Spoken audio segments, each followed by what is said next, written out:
Busy show. Hope everyone had a good sports weekend. It's crazy in the NFL right now, is it not? I mean, you want to talk about pretenders and contenders, and then, oh, by the way, we have more nonsense to deal with in the NFL with all these, it seems like an influx of COVID-19 cases and positive cases. I mean, it's getting crazier and crazier. How about this? Odell Beckham last night playing in the game, in which I'm glad I didn't back my play on that one, folks. I backed out because I was going to jump on Arizona, which can't win at home. But Beckham showing up, making some plays and a touchdown for the Rams in a win, test positive for COVID-19. And by the way, he's not the only one. So this does, in fact, affect the way you're going to gamble. It does, in fact, affect the way you're going to look at some of these gambling lines. We'll dive into that. We'll get into the NBA. We will also sprinkle in a little boxing. And how about a major upset over the weekend as well in MMA with the Venezuelan vixen, Juliana Pena, plus 1,100. Thank you very much. So we'll get into that, and we'll mix in a couple other things of note. Johnny Mac football in the 20s, Lloyd Vance, 5 o'clock hour, Vance's view as always. But I wanted to start a little bit because we got so much NFL to get into. And I was having this conversation just more or less not only with myself, right, when I prep, but I kind of threw it out there to a couple of my buddies. So we always talk about records in sports and how everyone loves the records. Like in certain sports, I think we can agree. It seems as though there are hollow records, right?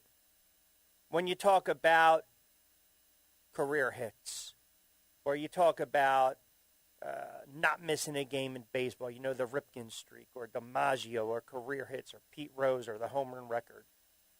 Then you look at football, you know, we look at the all-time leaders in passing, and then yardage, and then milestones for touchdowns thrown and whatnot. I feel as though we hold those records to a higher esteem, and the reason I bring it up, then in basketball, I bring it up because tonight, as if anyone's noticed, Steph Curry is on the brink of the NBA's career three-point record. Now, let me just say this. Courtesy is 5 for 15 from beyond the arc in the win against the Pacers. He is 2 3-pointers away, knocking him down, obviously, from breaking Ray Allen's all-time record. He'll have an opportunity to do it in New York against the Knicks in the hollow grounds of MSG. We also forget that Larry Bird was knocking down threes before they actually brought out the three-point line. Remember? We don't talk about that. But I don't know, is it me or do we not give credence to these records, especially in the NBA? Look, Ray Allen was a great player. From a scoring standpoint, not on the level of Steph Curry. He's just not. You're talking about an all-time great. And, oh, by the way, one draft pick where the Knicks were right there. We're right there. Kid coming out of Davidson. And we know how that went. He's an all-time great. He has changed the way the game is played because you always have to be wary. You always have to be fearful, even if you go up 3, 6, 9 points, that those Warrior teams of the heyday, and we're starting to see it again this year, you get a barrage of threes, right? The Splash Brothers, a barrage of threes by Curry, and it's lights out. It's lights out. That's what he does, right? Those Warrior teams that were just clipping everyone left and right, winning by 25, 28, that's the equivalent of what the Patriots were doing in 2007, what the Bulls were doing in 98, what some of those great Yankees teams that were winning, 112, 113, 114 games, blowing out, taking care of business. So he comes back on a court where he had his de facto coming out performance I think it was probably, 9 years ago, 8 years ago, when he dropped 54, which, again, if you know anything about Madison Square Garden and then the Knicks, we've seen it. Players drop the 50-nifty. They drop the nickel, the double nickel. We've seen it. Did you see, by the way, the pricing for these tickets by this afternoon? Ticketmaster was selling them for $533, StubHub $598, SeatGeek $654, TickPick, sounds a little suspect to me, $675. But we don't hold these records, these NBA records, like we do in such esteem when it comes to the NFL or MLB. We just don't. Because eventually his record, when he breaks Allen's record tonight, that's going to be broken. It's going to be broken. Because that's just how it is. The game has changed. And if you recall last week's conversation, a lot of it has to do with, the lost art of the center. Remember back in the day, the center would basically post his fanny down on the low block? It's almost like, a dish here, kick out here, boom, boom, boom, boom, boom. The game has changed over the last 15 years. They want the slasher. They want these guards that can only penetrate, dribble, drive, and dish, but shoot. So it was only a matter of time. I mean, you look at some of the all-time greats when it comes to three-point shots. And I got one for you that, if you really think about it, you guys are going to be like, no, absolutely. Are you kidding me? Think about this. Who would you say are the top 5 all-time when it comes to three-point field goals made?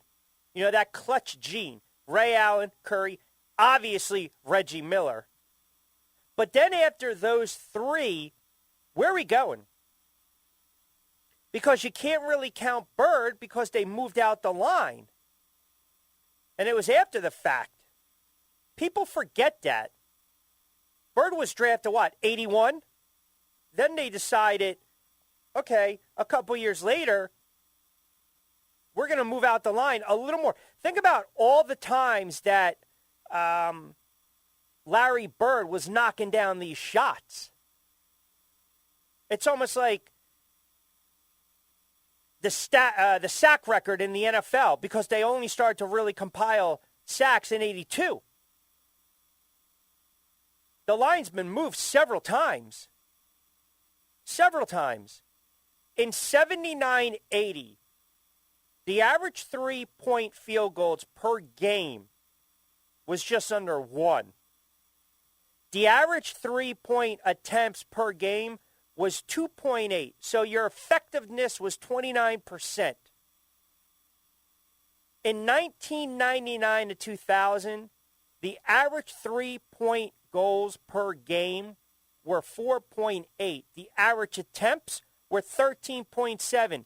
Now your effectiveness gets bumped to 35%. How about last year? This tells you how crazy the league has changed. Because there is a stat which is a, quote, off-ball average attention draw. Basically what that is it's the amount of time a player is guarded by a defensive player divided by the total time playing. Kevin Durant is second at 1.063. You know who's first? Steph Curry. Think about that for a moment. So the average three-point goals per game, 2019, 2020, 12.2. So from 1979, the average threes attempted per game was 2.8. 2019 to 2020, it was 34.1. It's like a run-and-gun league, man. It's absolutely crazy how the game has changed. But let's not forget, if you were to incorporate the three-point shot, would say, I don't know, Maverick, Pistol Pete, Jerry West, Larry Bird. Think about those numbers. Think about how many points those guys would have averaged. Havlicek, Cowens, think about that. Think about how many points these guys would have averaged. Well, I would really say Havlicek. I would definitely say Wes Maverich, Pete Maverich, and Larry Bird, no doubt. That's why I don't think this is as big as a deal, not to be the contrarian, as most people are making it out to be. Because it's just records are made to be broken. I mean, statistically, if you looked at all-time leaders, James Harden's number 4. Kyle Korver's number 5. Vince Carter is number 6. If we're talking about three-pointers made, yeah, folks, yeah. Korver was at 42.9%. Curry is at 43%. So Korver used to be the all-time greatest. And now it's just percentage-wise, and it's Curry. Because he is your definition of a scorer, right? And it comes in bunches. But I don't think this is like a big record. Great, good for him. But we don't hold it in the same regard and esteem as we do. I guess you can say the records that we know will never be touched, right? We always talk about sports records. This record will fall because in 10 more years, there's going to be another kid coming out that's going to be just as good. Just as good. And he's probably going to break that record. There are certain records, there are just unbreakable records in sports that we know will never be broke. It's just how it is. Now, this one, 4 or 5 more years, it's going to get broken. But hey, it doesn't mean he's not an all-time great. He is, no doubt. But the reverence, the esteem, we just don't hold it in that same regard. All right, don't forget Johnny Mack in about 5. We'll get into a lot of NFL. Another reason why it's so hard to bet in the NFL. And it's so hard to actually have a profitable season sometimes. Had this conversation with my friend. You cannot beat these books. You can't. When it comes to these lines, they have it down to a science. Once in a while, you'll have an opportunity where you put a little coin in the pocket if you play it the right way. Once in a while, you'll hit the money line. Once in a while, you hit the over.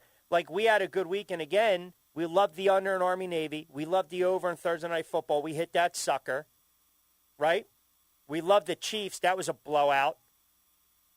I took the Washington football team. Thanks for the extra point. We liked Atlanta. We loved Seattle. We knew the Chargers were going to win. I had the 49ers. We liked the Bucs. So it wasn't a bad weekend, but once in a while, you get tripped up a little bit. Once in a while, you get tripped up a little bit because that's the NFL. So we'll start to take a sneak peek at already. Can you believe this? Week 15 already in the NFL. And the lines are already moving. Cleveland's moving. Chargers are moving. The Giants line opened at 9.5. It's now sitting at 10.5. It's probably going to go to 11. It'll be bet up. Eagles laying 5. A critical game against Washington that could decide that 7th playoff spot. Now, they got some work to do. No doubt. They got some work to do because the Niners had a nice one. How about this if you're a Niners fan? Probably going to give Garoppolo a contract extension. And then we'll get into Monday Night Football. We'll get into Sunday Night Football where, once again, the referees did not throw the hankies late. So we got a lot of football to get into. All right, keep it locked in. 18 past 4 o'clock hour. Johnny Mack on the other side. We're just cranking up on a Tuesday edition of BYP. We'll take you up to 6 o'clock straight up right here on AM 1490 Sports Betting Radio.